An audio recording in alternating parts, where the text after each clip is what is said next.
Today, class, we'll be going back to 2020.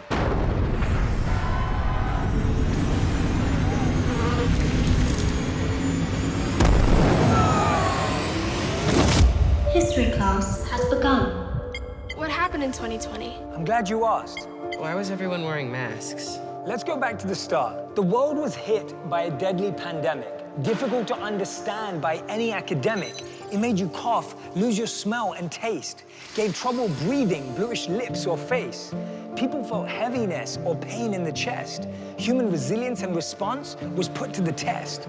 First there was anxiety and then there was confusion. We couldn't hug, handshake or fist bump until a solution. A beautiful baby. Schools were closed, leagues were cancelled, and no one could meet. Social distancing became the new norm. We had to be apart by 6 feet. We couldn't get in line at concerts, but we stood outside stores. Billions were stuck indoors, finishing Netflix and getting bored. People had to work from home. It was the new normal. We wore sweatpants on Zoom, only the upper half was formal. What's Zoom? It's a thing. Never mind. People couldn't travel abroad, so they pursued the journey within. People danced on their roofs and bedrooms without any rhythm. People lost their jobs and started to pursue their passions. People used their passions to serve others and make things happen.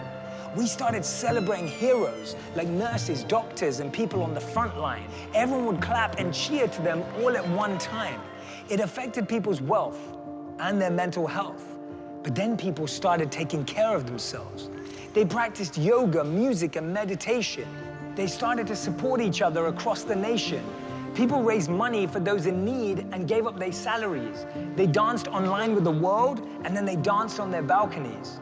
See, no one saw it coming, and no one could see it leaving.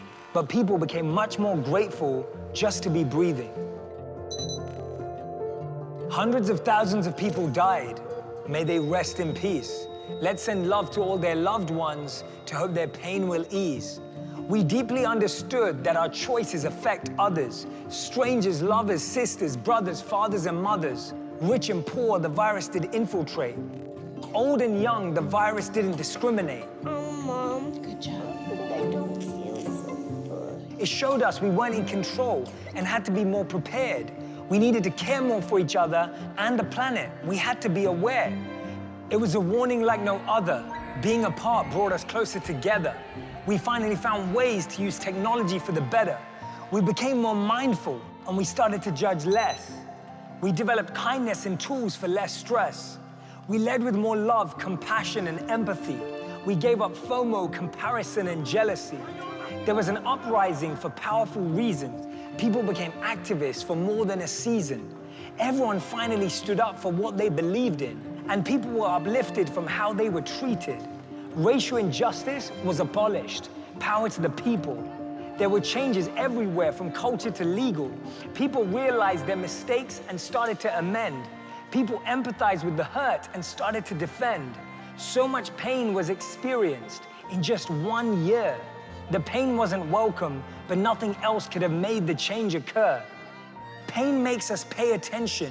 It creates tension, but then makes us question. Not to mention, makes us learn new lessons. History class has ended. You may now take a 30-minute recess.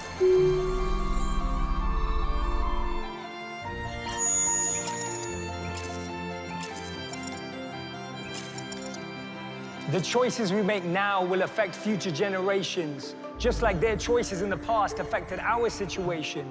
Isn't it great that our ancestors started a revolution so that we can live out their solution?